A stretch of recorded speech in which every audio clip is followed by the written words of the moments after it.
there's nothing harder to put up with than the annoyance of a good example. It's my favorite Mark Twain quote. But speaking about microgrids and the netted islandable microgrids, I work in Haiti, and I always think of netted islandable microgrids as something that we've heard from Amory is the future. And we're all sort of working on different sides of the same circle, whether we're going from places of low infrastructure, building better infrastructure, going from places that have incumbent existing interests that are moving toward a more sustainable place. Thank you. Some of you may know Rocky Mountain Institute's 2011 business book, Reinventing Fire, where 60 co-authors and I examine rigorously and in detail how to triple U.S. energy efficiency and to shift energy supply from 10% renewable to 3/4 renewable. By 2050, we found that could cost the United States $5 trillion less than business as usual, counting all externalities at zero. We didn't even count carbon pricing. And yet this cheaper energy system could support a 158% or 2.6-fold bigger U.S. economy, all without needing any oil or coal or nuclear energy. And we found this transition would need no new inventions and no acts of Congress, but could be led by business for profit, enabled and sped by smart policies in mindful markets. Appealing across ideological divides, we could use America's most effective institutions, private enterprise co-evolving with civil society, sped by military innovation, to go around our least effective institutions. So efficiency, whether in government forecasts or not, plus more productive use of vehicles, plus quintupled renewables, and a third less natural gas, could displace the uneconomic resources of nuclear, coal, and oil. Now, this future triples overall energy efficiency and it quadruples electric efficiency. But back in 1977, President Carter had me help him explore an earlier version of this vision, and in those days, government and industry both insisted that the amount of energy used to make $1 of GDP could never go down. So in '76, I heretically suggested it could drop by threefold. And thanks partly to the efficiency efforts that President Carter launched, that is what happened by twofold so far. And yet today, we can clearly see how to save another threefold even cheaper. In fact, those new negawatts or saved watts cost only about 2/3 of a cent per kilowatt hour if they're done optimally, compared with 2 cents a kilowatt hour in today's dollars just 30 years ago. Now, where do those savings come from? Over the next 40 years, U.S. buildings, which use 3/4 of our electricity, can triple or quadruple their energy efficiency with a 33% internal rate of return. That means we can save $1.4 trillion net present value worth of energy and gain a lot of even more valuable side benefits we're not even counting, and the savings would be worth 4 times what they cost. Similarly, in industry, we can double energy productivity with a 21% internal rate of return. So I want to look in this talk at how we're doing in the first 3 years of that 40-year transition. Let me give you a lightning tour, so fasten your seatbelt. Retrofitting buildings was already nearly a $5 billion a year industry in 2010, and it's a lot bigger now. The number of net zero energy buildings has more than doubled in the past 2 years. In 2011, the nation's biggest landlord, the Federal General Services Administration, was only saving 18% on average in retrofitting its buildings, but 2 years later we'd help them double that to 39%. You may recall how our 2010 retrofit is saving 2/5 of the Empire State Building's energy. Remanufacturing on site its 6,500 odd windows into super windows that pass light but block heat, plus better lights and office equipment and so on, cut the maximum cooling load by 1/3, and then renovating smaller chillers instead of adding bigger chillers saved $17 million of capital cost, paying for most of the improvements and cutting the payback to just 3 years. Now that deep retrofit has now been scaled to hundreds of buildings, and its early adopters' success is pressing competitors to follow suit. That does not need our designers. In a downtown Kyoto office, for example, they did even better, saving 44% of the energy with a 2-year payback without even using super windows. And the target is rapidly moving. Our latest cost-effective deep retrofit at AREI of a difficult 48-year-old federal building last year is expected to cut its energy use by 70% cost-effectively, probably making it more efficient than the best new U.S. office building of 2010, just 4 years ago. And yet that building in turn, the NREL office in Golden, Colorado, is probably going to be less than half as efficient as we expect our own new office being designed now to be built in nearby Basalt by the end of next year. So factor 2 improvement in state-of-the-art new offices in 4 years, and they were already really good.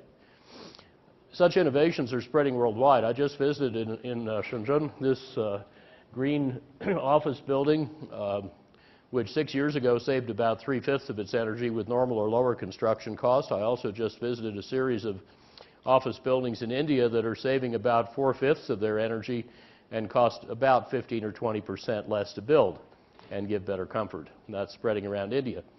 Many of you know Judy's and my passive solar banana farm down the road in Old Snowmass, where Rocky Mountain Institute was incubated for its first 18 years. That fusion of 3,000-year-old North Chinese passive solar design and super windows that insulate like 16 sheets of glass has sustained comfort down to minus 47 F outside, but it has no heating system, and it's grown so far 55 banana crops. The couple at the top weighed 30 kilos and harvested themselves last year by pulling down the tree. And this house, with its dramatic energy savings and a 10-month payback using 1983 technologies, helped inspire the European passive house movement, with over 30,000 built so far, that, like ours, need no heating but have about normal construction costs and can look like whatever you want. We're continually upgrading the house because the technologies keep improving even faster than we install them. They keep getting better and cheaper. You may recall how a typical industrial pumping loop was redesigned to use at least 86% less pumping energy by using fat, short, straight pipes instead of skinny, long, crooked pipes, and costing less to build because you shrank the pumping equipment. Well, our latest saving from this approach is 97%. Remember our 1991 hypercar concept for ultralight, slippery cars that get about 125 to 240 miles a gallon? Well, today the first 2 such ultralight electric cars are in production in Germany, and as we predicted, lightweighting this one from BMW saved enough batteries to pay for the carbon fiber. Such revolutionary autos could save the U.S. about 1.5 Saudis worth of oil at $18 a barrel, and also add distributed electric storage to the grid, helping it to accept varying solar and wind power. Meanwhile, by the way, car and ride sharing through smartphone apps that's all burgeoning, and heavy truck makers are already over halfway to our efficiency goals. Lightweighting is now the auto industry's hottest strategic trend. Ford just switched the world's top-selling platform, the F-150 pickup truck, to aluminum, saving up to 700 pounds and 1/6 of the fuel. And electric vehicles are going into fast forward. The price of lithium batteries just fell 43% since 2010, another 30 on the way. American electric vehicle sales grew 860% in 2 years. I'm probably the only member of the National Petroleum Council driving an electric car whose license plate says off oil. And Tesla repaid its nearly $500 million federal loan early, released the world's top-rated car, and grabbed major market share from the top automakers. A year ago, our own spin-off's industry-leading process for making carbon fiber structures for cars cost-effectively was sold to a German Tier 1 firm that is aggressively commercializing it. Department of Energy just committed $70 million to a carbon fiber composite manufacturing center. AREI is helping to build a Detroit area supply chain to make carbon fiber parts for American automakers. There's intense interest in the industry. And now we're helping the Chinese government explore a China-led leapfrog to ultralight electric vehicles that could transform the global competitive landscape. What about electricity? Well, worldwide, starting in 2008, half of all the new generating capacity added in the world has been renewable. And this graph shows the amount of solar and wind power added each year worldwide. Let me call out the China bit of that. In 2012, China made more wind power than nuclear power, same last year, and they made more new electricity from non-hydro renewables than from all fossil and nuclear sources combined. Last year, China added more solar power capacity than the United States has added since we invented the technology 60 years ago. China's new capacity added last year totaled 68% renewable, mostly solar and wind. Europe's was 72% renewable. Clean energy has now created more American solar jobs than we have steel or coal jobs, and those solar jobs are growing 10 times as fast as general employment. Solar power globally is actually scaling faster than cell phones. DOE has a sunshot goal of getting solar power prices down to 6 cents a kilowatt hour by 2020. There is a young entrepreneur in this conference who told me yesterday that his total cost is already barely over 7 cents, well below typical retail rates, and new wind power is often selling for about 2 or 2.5 cents, beating all other generators. Now, worldwide, with this sort of growth, in each of the past 3 years, the world has added over 80 billion watts of non-hydro renewables and got $250 billion of private investment. This is not a fringe activity, it's taking over the market. And these non-hydro renewables now make 7% of the world's electricity, catching up rapidly on the 17% that comes from big hydro dams. Modern renewables have surpassed the total capacity installed, and in another couple of years they will have surpassed the output of nuclear power, whose dwindling annual net additions actually turned negative even before the Fukushima disaster.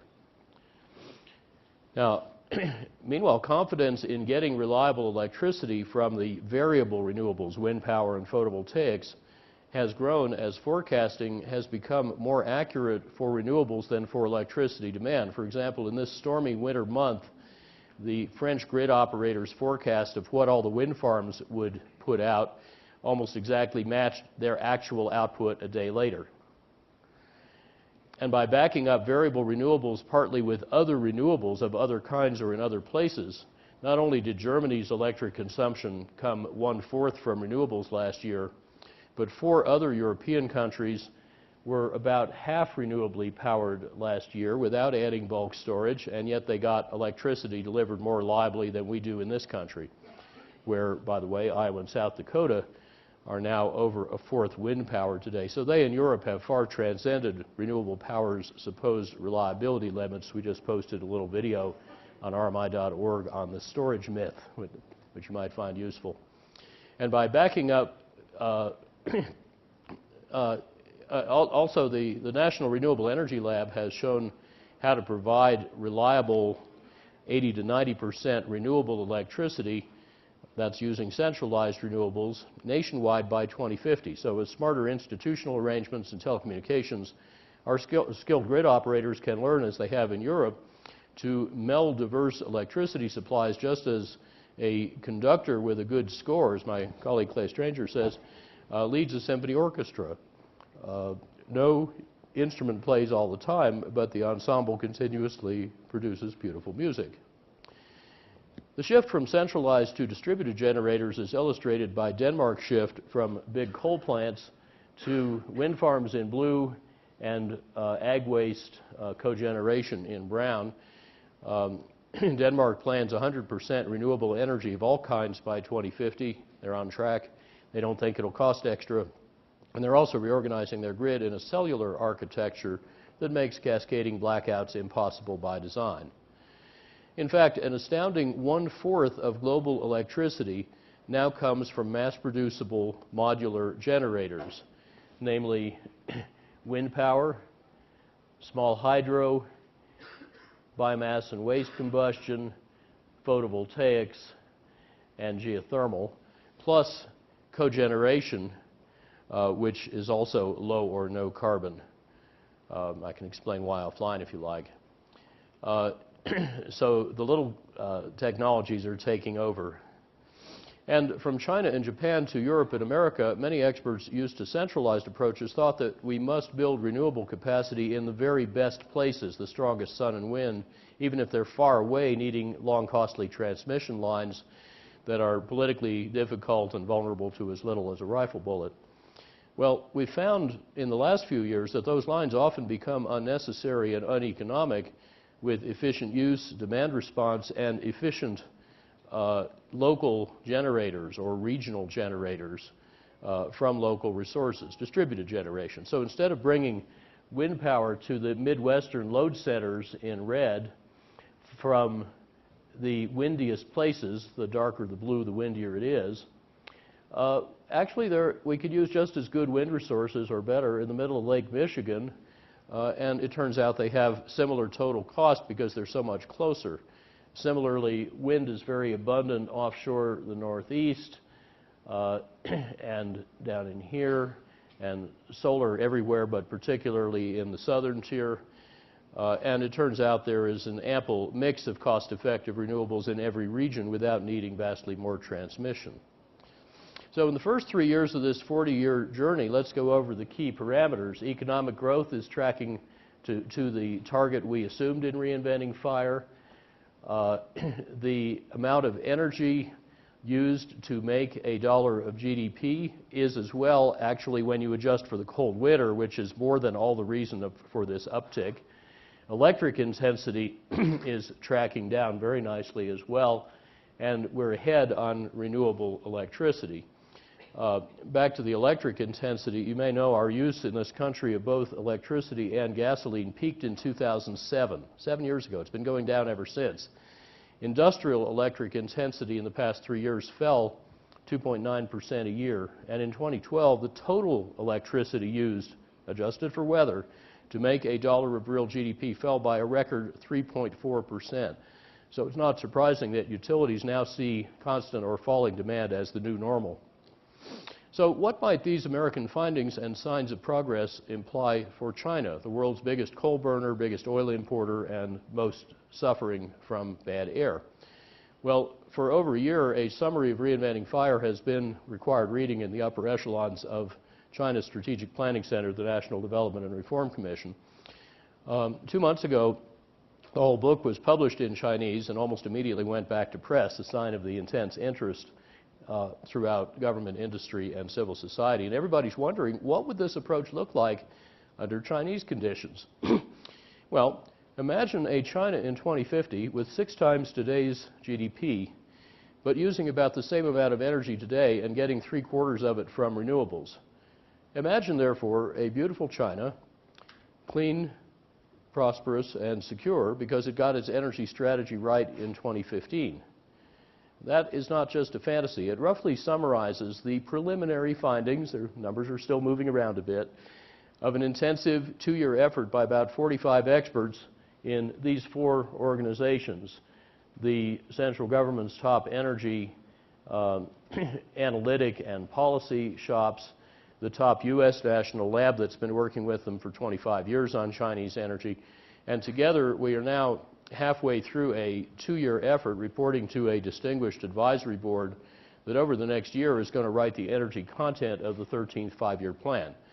These powerful customers are very eager for our results and are urging us to be even more bold and ambitious in helping them create the energy future that the Chinese people and their leaders want and deserve. Party leaders have already called for a revolution, not a word the party uses lightly, in the consumption and production of energy. And in working with our Chinese colleagues to prepare a roadmap for that revolution, we believe, and leaders in places like the Pentagon agree, that this is vital to the security and prosperity of both our countries and of the world. This level of alignment is important. As a Chinese state councilor told us, there are many issues our governments disagree about, but this is not one of them. As our presidents have already agreed, we must solve the energy and climate problems. We must do it together. So I look forward to exploring how this prospect looks by a discussion with a noted expert on China, Daniel Feng, whom I have not seen today, but is right here. Good. So I think we'll move on now to that part of the program. Thank you.